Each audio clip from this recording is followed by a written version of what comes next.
I'm Isabella Rivera, 19 years old, and I earned a full scholarship to Stanford after growing up in a house where ambition was treated like betrayal. For years, I held my family together, raising my siblings, skipping sleep, working shifts after school, just so everything wouldn't fall apart. But when my mom burned my acceptance letter in front of me and said, "This family needs a maid, not a scholar," I made a decision that changed everything. Have you ever felt erased by someone you gave your whole self to? If you have, drop your story in the comments. I promise you're not alone. Before I take you through what happened, let me know where you're watching from. And if you've ever had to reclaim your life from someone who tried to keep you small, hit that like button and subscribe for more real stories about choosing yourself, even when it costs everything. Because what happened next, no one saw coming. I used to think my mom was the strongest person I knew. She worked nights at the hospital and cleaned houses during the day. There was always a second-hand coffee thermos in her purse and an extra set of keys looped on a rubber band around her wrist. She never sat still, never took a sick day. When people asked how she did it, she'd just shrug and say, "You do what you gotta do." There were three of us, me, my younger brother Louis, and my baby sister Cammie. Louis had asthma. Cammie didn't sleep through the night until she was almost 5. Our dad left when I was 9, and after that the world got very small very fast. I remember learning to microwave formula by the time I was 10. I could time diaper changes around commercial breaks. By 12, I could make boxed mac and cheese without the instructions. Nobody taught me. I just figured it out. That's what you did in our house. You figured it out, and you didn't complain. School was the only place that ever felt a little quieter. I liked that it had rules, structure. If I studied, I got good grades. If I kept my head down, teachers liked me. I used to stay late just to be around the order of it: chalkboards, folders, neatly stapled homework packets. One of my teachers in middle school noticed. She gave me extra books, let me help grade spelling tests.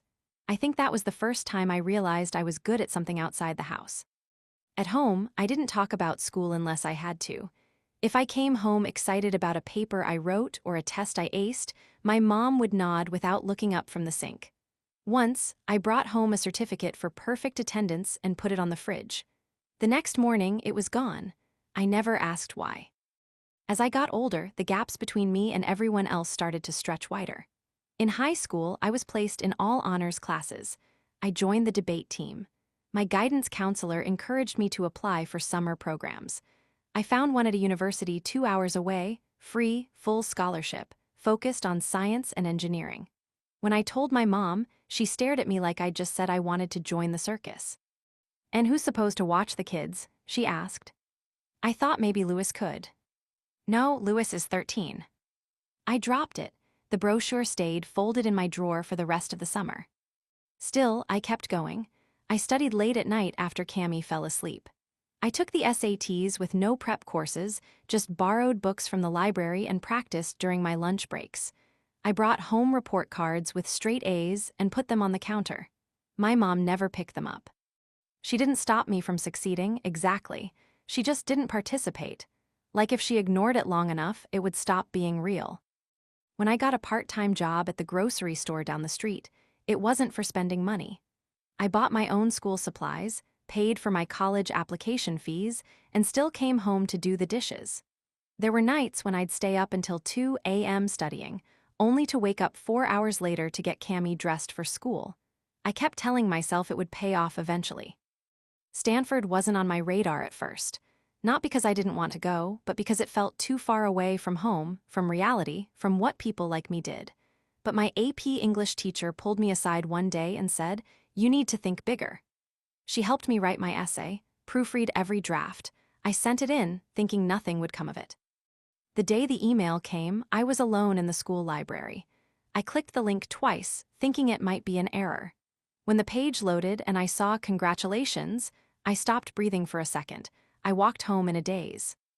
I didn't tell anyone right away. I waited until dinner. We were eating boxed pasta and canned green beans.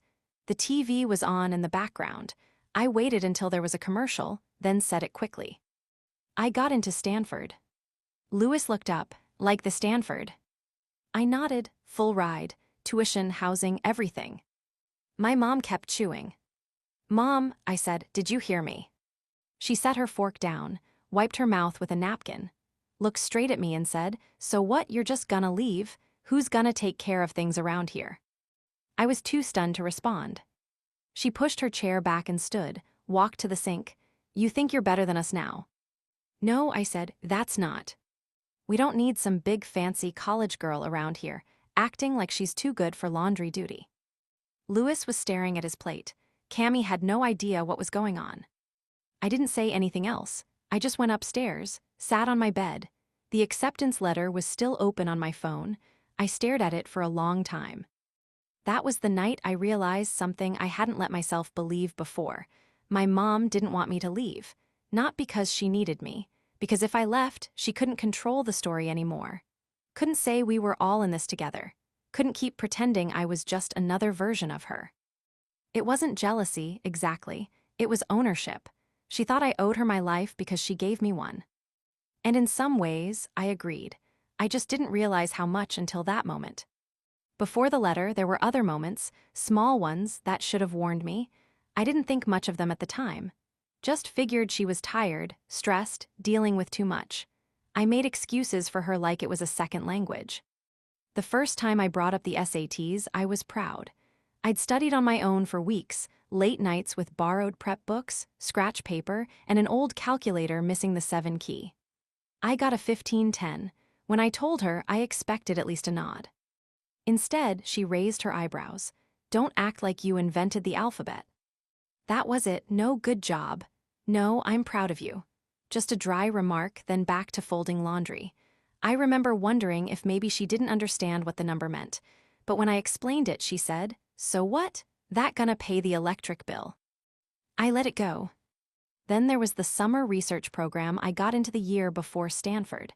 Fully funded, STEM-focused, with college credit. It was 2 weeks away at a campus 3 towns over. I told her it would look good on my applications, that I could get there and back if she just gave me a ride the first day. She didn't even read the brochure. "Sounds like a waste of gas," she said. "And don't expect me to cover for you while you're off playing scientist. This family runs because of you, remember." That line stuck. I didn't push after that. I emailed the program director and said I had to decline. It didn't stop there. Around that time, she started telling people I was off chasing some fantasy while real life happened here. I'd hear her on the phone with her sister, laughing about how I was too good for chores now, or how I was gonna get all educated and forget where she came from. Sometimes she said it like a joke. Sometimes she didn't. She had this way of talking about me like I wasn't even in the room, like I was already gone. My siblings picked up on it too. Louis stopped asking me for homework help. Cammy stopped crawling into bed with me when she had nightmares. There was this shift, subtle but constant, where I started to feel like a visitor in my own home. One night, I came back late from a study group. The lights were off, the door was locked, and my key didn't work. I knocked for 10 minutes before my mom opened the door in her robe. "You think you can come and go whenever you want," she said. "I told you I had a study session." "It's 9:30. I stood there, holding my backpack, trying not to look as tired as I felt. She stared at me like I was the problem. "This isn't a hotel." I walked in and didn't say anything else. She locked the door behind me. After that, I started to realize it wasn't just about me going to college. It was about me changing. And in her mind, that meant I was rejecting her. Every time I learned something new or made a decision without asking her, it was a personal betrayal. There was a moment in October.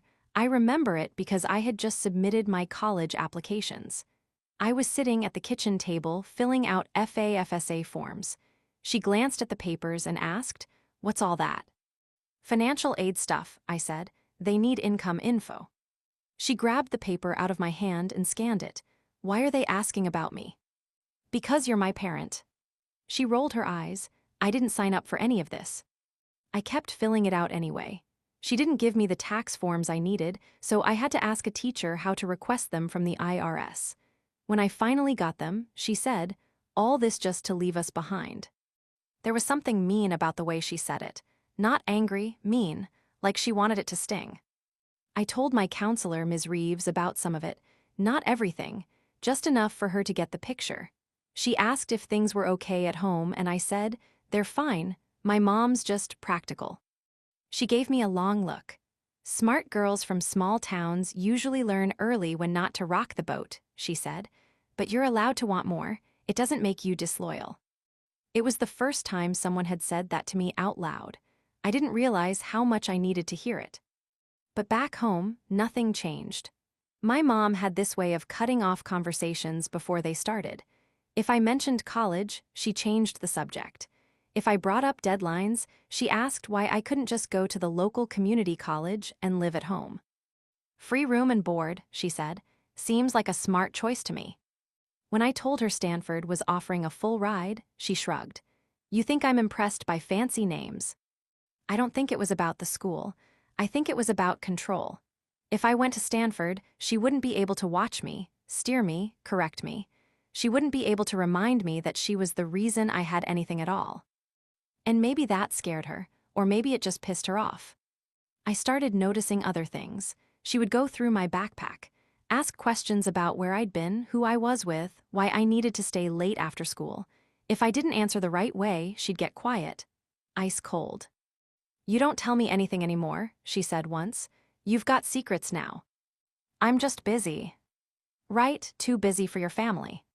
It wasn't true. I still made dinner 3 nights a week. Still picked Cammy up from school. Still helped Lewis with his inhaler schedule. I was doing everything I always did, just with more pressure piled on top.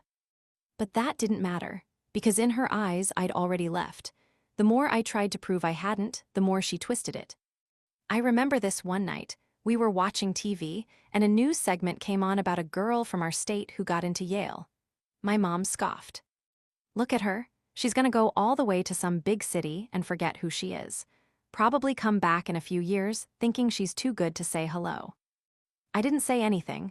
I just watched the screen. She looked at me. That remind you of anyone? It wasn't subtle. And what hurt the most wasn't even the way she spoke to me.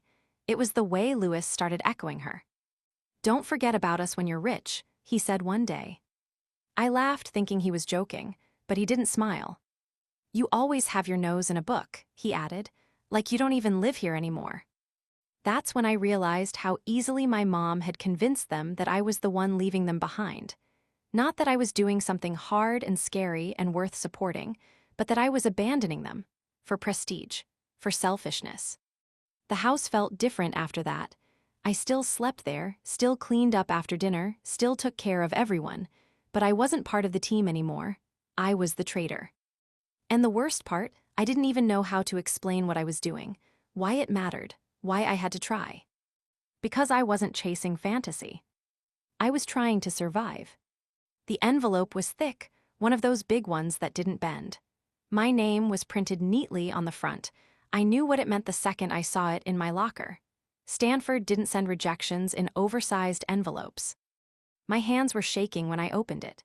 The pages were crisp and clean, printed on heavy paper. I skimmed until I found the words, full scholarship, admission granted, welcome to the class of 20. I don't even remember the year now. Just how my chest felt tight with something between relief and disbelief.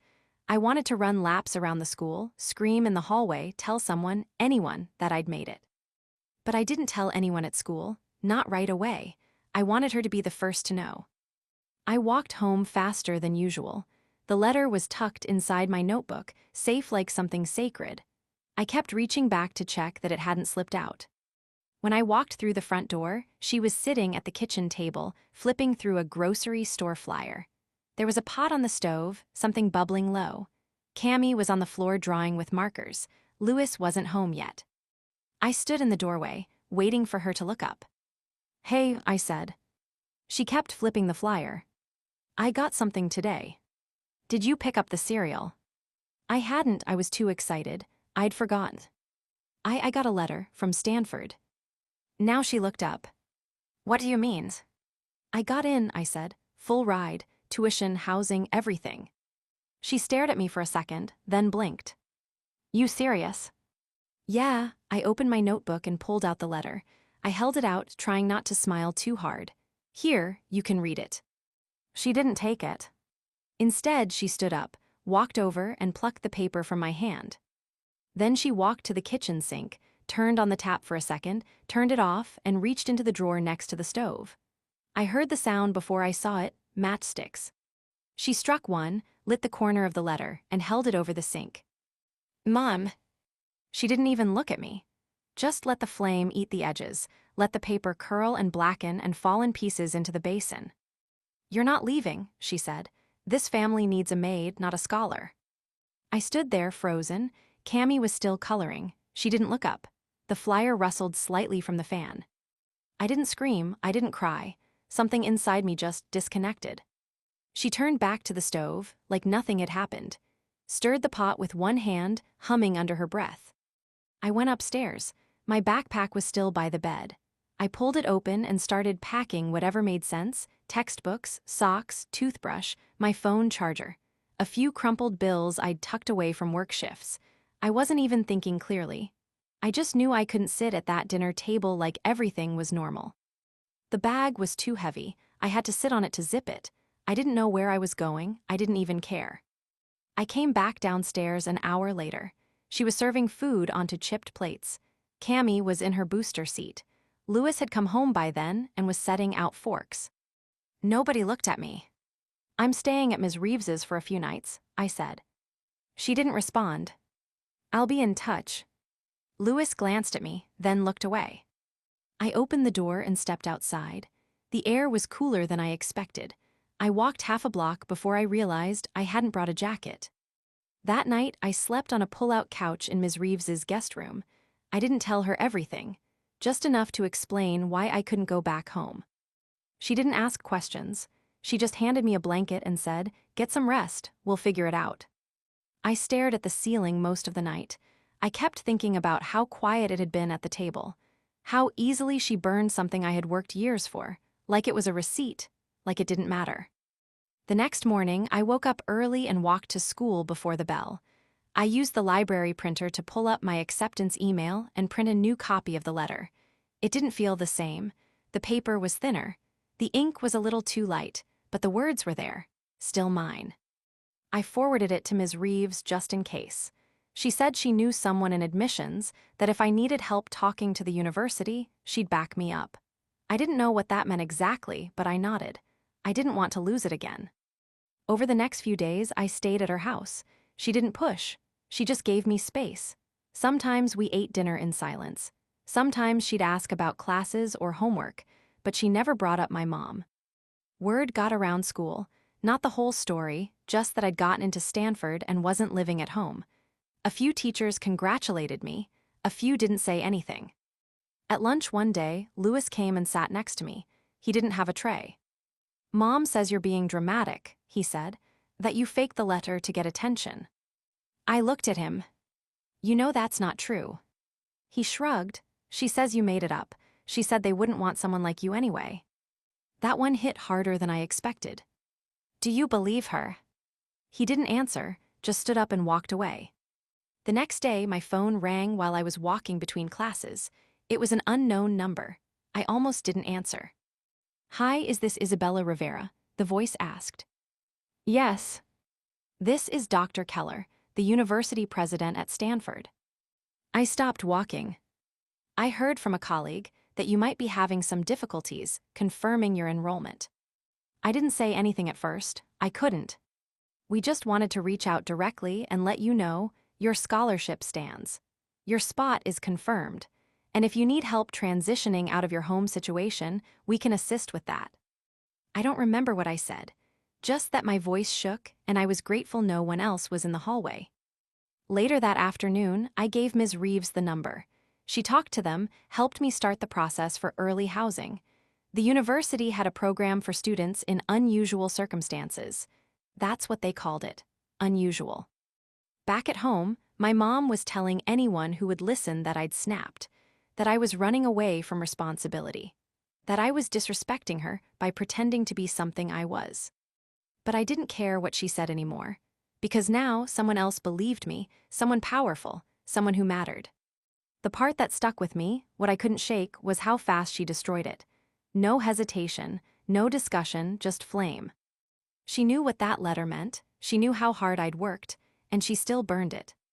That was the betrayal, not the words, not the cold shoulder, not even the lies she told afterward. It was the match. She looked at my future, and decided it was inconvenient. And then she lit it on fire. Ms. Reeves let me stay for the rest of the week. She had a guest room with a twin bed and a shelf full of old paperbacks. The sheets smelled like lavender. There was a desk with a lamp, a door I could close. I didn't realize how much I needed that until I had it. She didn't ask for an explanation, just said, "Stay as long as you need." I helped with dishes and fed her cat. I tried to keep quiet to take up as little space as possible. Old habits. I spent a lot of that time trying to understand what had just happened. My mom burning the letter hadn't been a snap decision. It wasn't some outburst she regretted later. She made a choice. And the choice was clear. I was a problem, not a priority. I kept replaying all the times I'd helped out at home. Every early morning spent making lunches, every evening folding laundry while studying for midterms, every sick day I skipped so I could babysit Cammie when the sitter canceled. All the birthdays I let pass without asking for anything. All the excuses I made for her. I used to think that being useful meant I was loved, that if I kept doing more, she'd finally see me. But now I was starting to realize it was never about seeing me. It was about keeping me in place. Ms. Reeves made a few calls.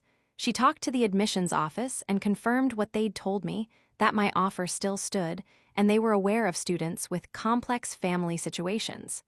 She printed out another copy of the letter. We put it in a folder. She told me I could take steps to move into early housing once the term started.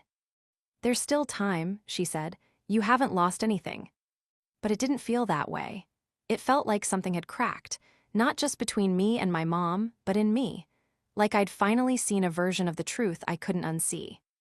I didn't go back home that weekend. Instead, I stayed up late on Saturday and wrote down a list of everything I had done for that house over the last year. Grocery lists, doctor's appointments, school pickups, utility payments I covered from my paycheck, chores I handled without being asked. I stopped halfway through and realized I wasn't even writing it to prove anything. I just needed to see it. I needed to remind myself that I hadn't imagined it, that I had given something real, and it had been dismissed like it meant nothing. Sunday night, my phone buzzed with a message from Lewis. "Mom says come home, you've made your point." I stared at it for a long time, then put the phone down. No apology, no acknowledgement, just a command. Like I was a machine that had glitched and needed to be reset. On Monday, Ms. Reeves told me she'd spoken with the school counselor, and they could help me apply for independent status for financial aid. It wasn't guaranteed, but there were ways to show I couldn't rely on parental support. She walked me through the process. Every time I said thank you, she waved it off. "You earned this," she said. "You didn't steal it." I hadn't cried since the letter burned. Not when I packed, not when I left, not when I printed the replacement copy. But that sentence broke me. I went into the bathroom, shut the door, and sat on the floor for 10 minutes until I could breathe normally again. I kept showing up to school. I took my tests. I did my homework. People started whispering about me in the hallways. Some said I'd been kicked out. Others said I was lying about Stanford. None of it mattered. The only voice that still had weight was hers. She told everyone I was unstable, that I had delusions of grandeur, that I'd forgotten who raised me. I wondered what she told herself. Maybe she believed it, maybe she needed to. But it didn't matter anymore. One afternoon, I walked into the house while my mom was out. Ms. Reeves had offered to go with me, but I said no. I wanted to do it alone. I packed the rest of my things: clothes, books, some old notebooks. I found a box under my bed with photos and little mementos, birthday cards from when I was a kid, a medal from a spelling bee in 5th grade, a drawing Cammie had made with "You're the best sister" in glitter pen. I took that too. I didn't take anything that didn't belong to me, not even the headphones I'd bought for Lewis, not the jacket I knew Cammie had borrowed. I left my house key on the counter. On my way out, I stopped in the hallway and looked around once more.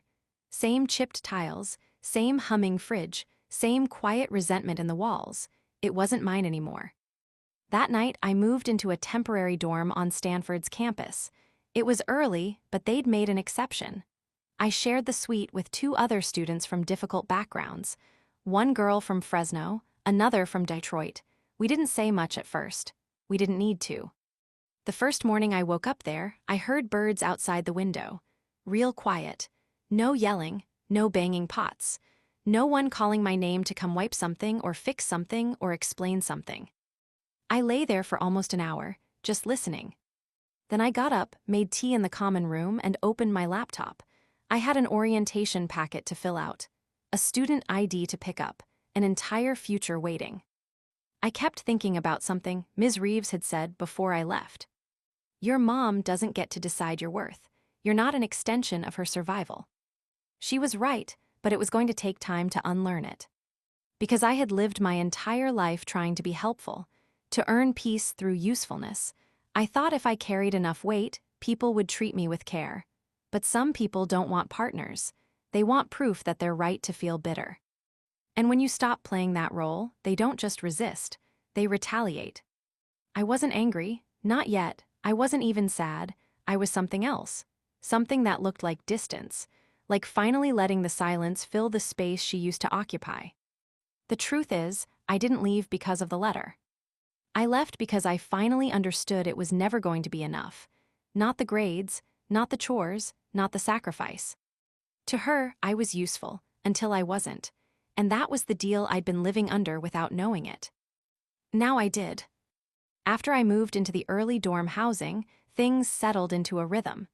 I still had weeks before the semester officially began, but the university gave me work to do, orientation prep, paperwork, housing forms, some light administrative tasks they let us help with in exchange for meal credits.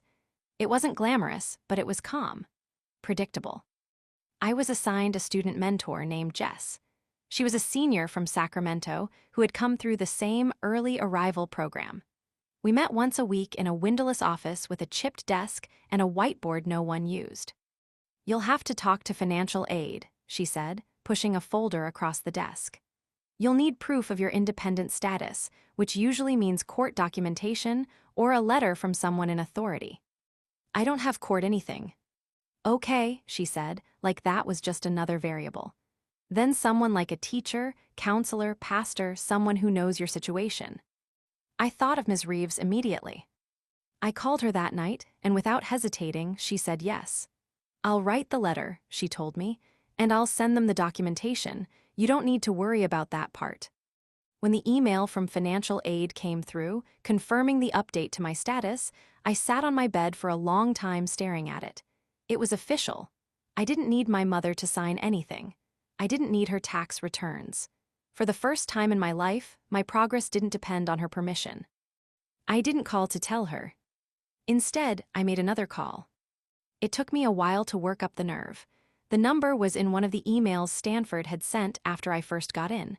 It belonged to someone in the admissions office, Deborah Hastings, assistant director. When she picked up, I introduced myself. I told her what had happened, not everything, just the key parts. I said the original letter had been destroyed by a family member, that I was now in early housing, that I needed to make sure my records were still intact, my scholarship secure, and my enrollment unchallenged. She was quiet for a second, then said, "We understand. This happens more often than you'd think." I didn't expect that. She said she'd make a note on my file, that everything looked fine. Then she asked, "Would it be helpful if someone from the university contacted your family? Sometimes that diffuses tension." I almost laughed, not because it was funny, but because the idea of my mother speaking to anyone at Stanford was so absurd it felt like a movie plot. I said, "She answers unknown numbers, especially if she thinks it might be a debt collector." 2 days later, I got a call. It came in the afternoon while I was folding towels in the dorm laundry room. I didn't recognize the number. I stepped outside to answer it. "Hi, is this Isabella Rivera?" "Yes." "This is Dr. Keller, the university president." I leaned against the wall. "I just wanted to reach out directly," he said. "I understand there's been some difficulty with your family situation. First of all, let me say how impressed we are with your resilience.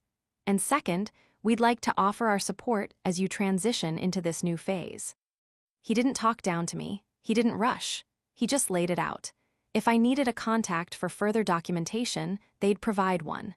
If I wanted them to speak directly with my parent or guardian, they were willing to do so. I told him I appreciated it. Then I gave him my mother's number.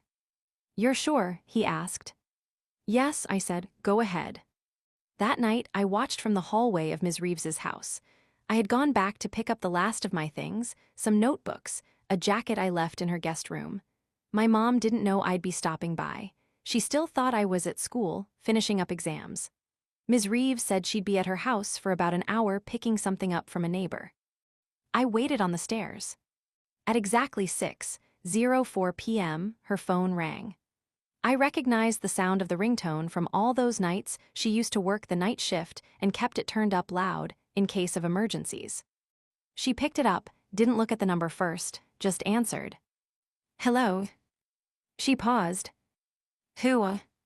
Another pause. I saw her go very still. "Stanford," she repeated, quieter this time. I couldn't hear what they said next, but I saw the way her mouth tightened, the way her free hand gripped the edge of the counter. Then, without a word, she hung up, put the phone down gently, walked to the bathroom and closed the door.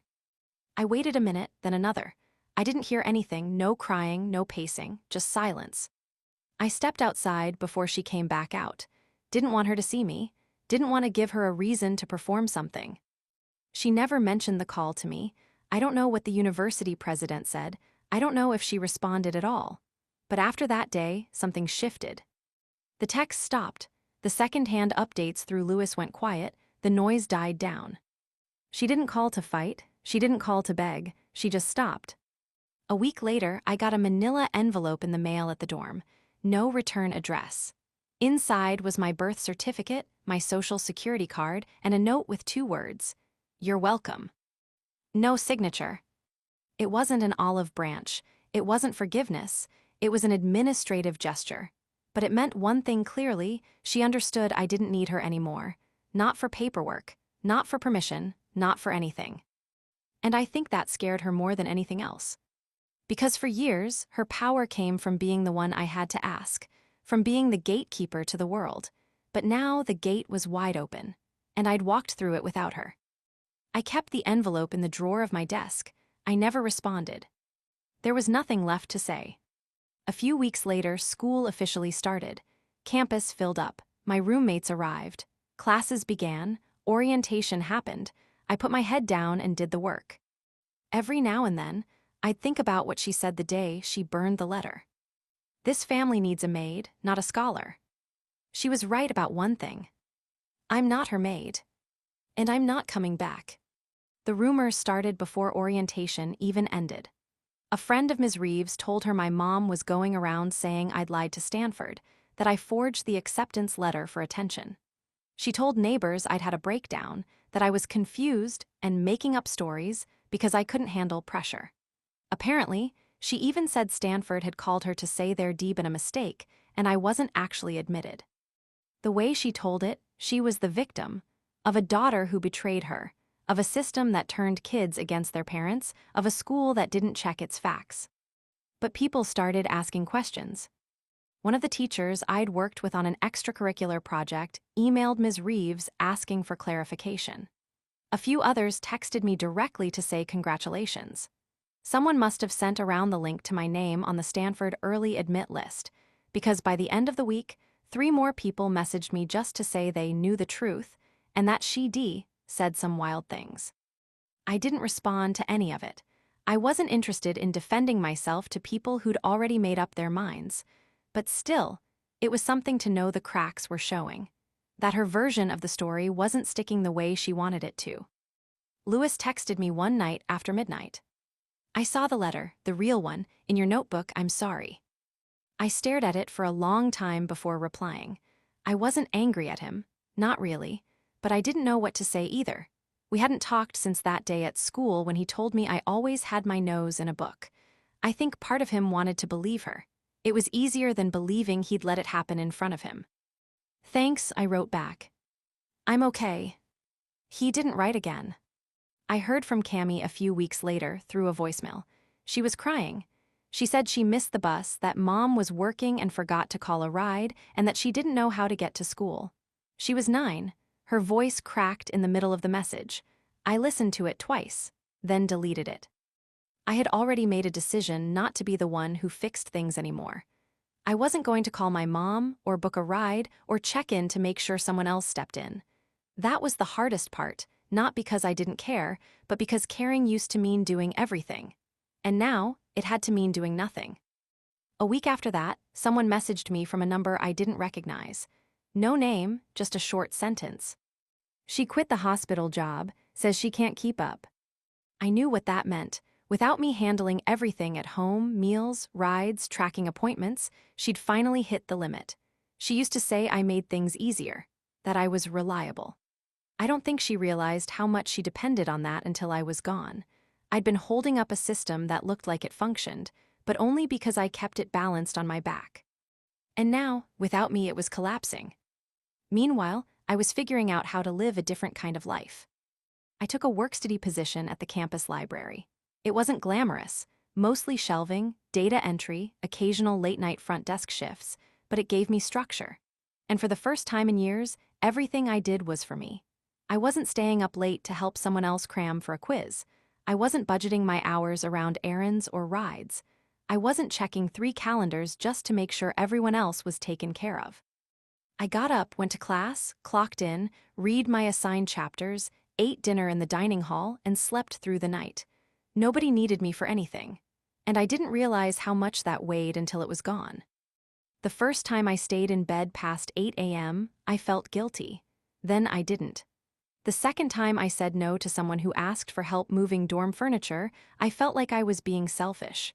Then I realized I was just allowed to say no. I saw other students call home between classes, laugh on the phone with their parents, complain about their moms texting them too much or sending care packages with too many snacks. I didn't feel jealous. I just noticed the difference. No one from my family sent anything. No calls, no messages except the ones that came from guilt, never from concern. I had moved out and they had moved on, at least on the surface.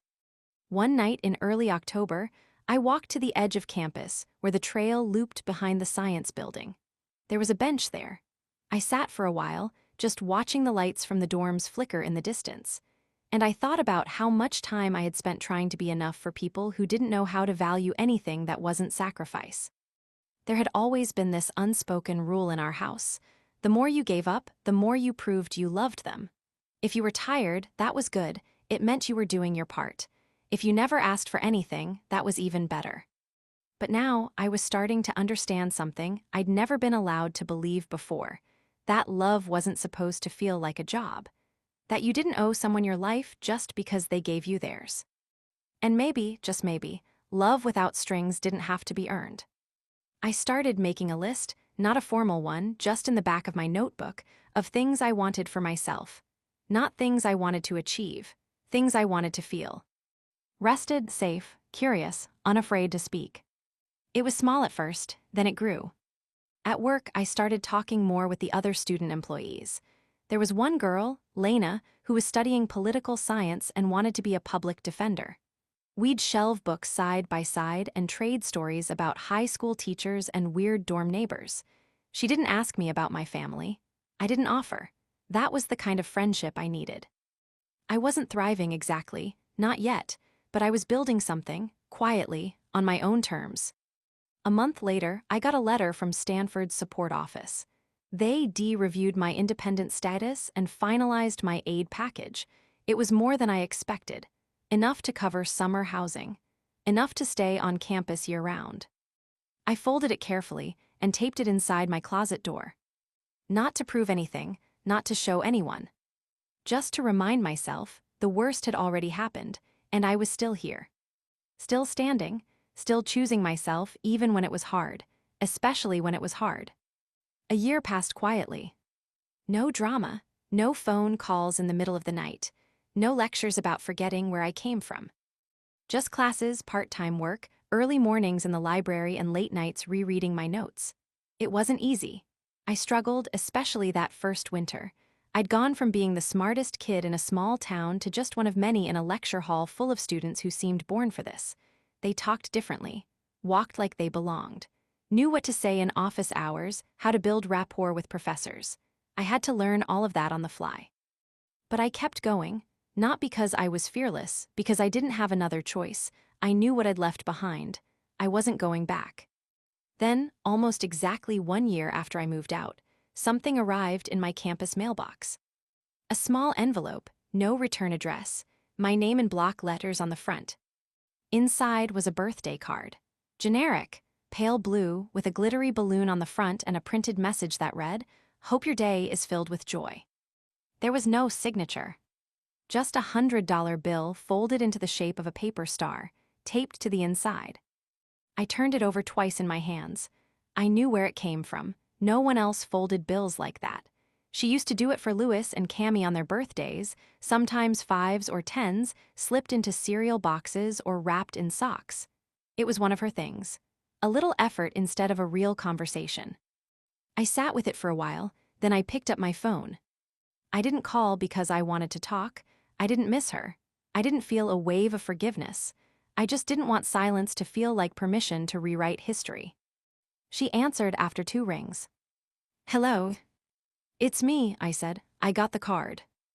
A pause. "Yeah, thought it was time." There was no warmth in her voice, but no sharpness either. Neutral, like she was holding back until she could gauge where I stood. "Thanks," I said. "It was unexpected." Another pause. "So how's school?" "Hard," I said, "but I'm doing fine." "That's good." We sat in silence for a few seconds. Then she cleared her throat and said, "I wasn't sure if you'd pick up." I didn't answer that. Instead I said, "Well, that's all, just wanted you to know it arrived." She said okay, then hung up. That was the first time we spoke in almost a year. Since then, we talk every couple of months. Not much. Just enough for her to feel like she hasn't lost all connection, and for me to remember that connection doesn't mean closeness. She never apologized. Not for the letter, not for the lies, not for the silence that came after, and I stopped expecting her to. I think, in her mind, she didn't do anything that required apology. She was protecting what she saw as hers, her household, her control, her version of how life should go. She thought she was making sure I didn't outgrow her. But I did, and now the terms are different. I don't visit, she hasn't asked, I don't send gifts on holidays. If I'm home in town, which is rare, I let her know with a polite text. Sometimes she replies, sometimes not. What's changed is me. I don't carry her expectations anymore. I don't flinch when I see her name on my phone. I don't pause before answering questions about my family in group settings. I just say, "We're not close," and leave it there. Because I spent years thinking I owed her closeness, that it was the price of being cared for. That if someone raised you, fed you, clothed you, kept the lights on, you had to trade everything else in return. Your voice, your goals, your right to say no. But I know better now. And the truth is, we'll never be what we were. There's too much distance and not enough honesty. But I don't need a perfect relationship to feel like I've healed. I need boundaries. So that's what I said. No guilt. No leverage. No conversations where I'm expected to explain myself again. If she wants to rebuild anything, she knows where to start. And I know where I stand. That's enough for now. It's been 5 years. Sometimes that number feels too big to be real. Other times, I catch a glimpse of myself in the mirror, clean blazer, university ID lanyard around my neck, and I remember exactly how I got here. I graduated from Stanford with honors. Not top of my class, but close enough that it mattered. I stayed an extra year for a Master S in education policy. I wanted to teach, but I also wanted to understand the systems that keep kids like me from believing they can ever get out. Now I'm a lecturer at a small university about 30 minutes from the town I grew up in. Not Stanford, not Ivy, but solid, respected, the kind of school where kids come in unsure and leave with something clear in their hands. I like it here. The campus is small enough that I know the janitor's name. My office window looks out onto a courtyard where students sit on the grass between classes, earbuds in, always moving. I teach first-year writing, intro seminars, occasionally upper-level composition. I try to make space for the kids who sit in the back and never raise their hands, because that used to be me. The ones who show up early and stay late, but always say they're fine when you ask how they're doing. I know the signs now: overprepared, undersupported, good at everything except asking for help. Sometimes, after class, a student lingers, pretends they're just curious about an assignment, but you can tell something else is underneath. They'll mention their mom, or a job they can't quit, or a little sister who depends on them. And I don't share my whole story, but I say enough. You don't owe anyone your future just because they gave you your past. It usually lands. I don't drive past my old house often, but when I do, I don't stop. I don't need to. The last time I saw it, the siding was a little more weathered. The lawn still overgrown in patches, a different car in the driveway. Maybe she sold it. Maybe she's renting a room out now. I don't know, I don't ask. Louis moved out a while ago, joined the Navy. From what I heard, we text sometimes. He sends one-word updates mostly. Safe, fine, graduated. Cammie's in high school now. She follows me on Instagram but never likes anything. I don't take it personally. I think she's still trying to figure out what version of me is true, the one she grew up with or the one she's piecing together now. Maybe both, maybe neither. My mom still tells people I almost went to Stanford. I heard that from a cousin at a wedding once. She said it like it was a joke. You know how your mom is, always rewriting things. I just smiled. It didn't bother me. Because I don't need her to tell my story anymore. I lived it. I left, I stayed gone. I built something that lasted. Not because it was easy, but because I made a decision, over and over again, to keep going, even when I was tired. Even when it was lonely. Even when it would have been simpler to turn around and go back to being what she needed instead of who I was becoming. There's no dramatic ending here. No confrontation, no courtroom showdown. She never stood up at my graduation. Never sent a card when I got my job. Never said she was proud. And that's fine. Because I learned something better than forgiveness. I learned peace. I make my own money now, live in a quiet apartment with a balcony that gets just enough sun in the morning. I have plants I keep alive, students who ask for advice, colleagues who don't know anything about my past unless I choose to share it. Sometimes, when it's late and I'm cleaning up my lecture slides or grading papers, I remember the sound of the match lighting.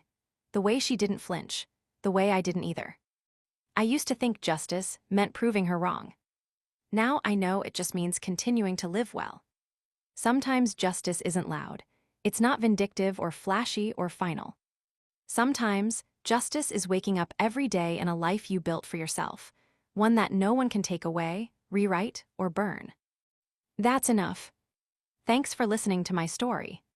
If you've ever had to walk away from family to protect your future, I want to hear from you. What was the moment you knew it was time to go, and how did you rebuild after? Drop your experience in the comments. I read every single one. And if this story resonated with you, don't forget to like, subscribe, and share it with someone who needs to hear they're not alone. More true stories are coming soon.